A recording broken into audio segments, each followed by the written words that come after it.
I bet you didn't know that your hair enemy has a name. Meet DHT, the sneaky hormone stealing your strands. Alright, let's dive into the nitty-gritty of DHT, or dihydrotestosterone. It's like the Hulk version of testosterone, playing a key part in male development. Think beards and baritone.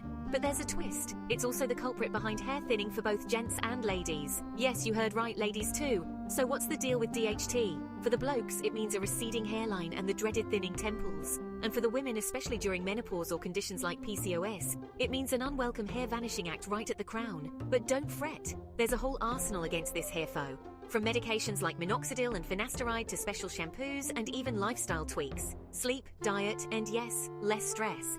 And for those looking for a grand adventure, how about a hair transplant holiday in sunny Sri Lanka? Imagine getting top-notch treatment while chilling on stunning beaches, coconut in hand. Now that's multitasking. Ready to fight back and enjoy a beach vacation? Let's make DHT history and bring back those lush locks, all while soaking up some tropical sun. Ring up a clinic in Sri Lanka and start planning. Your hair and holiday await.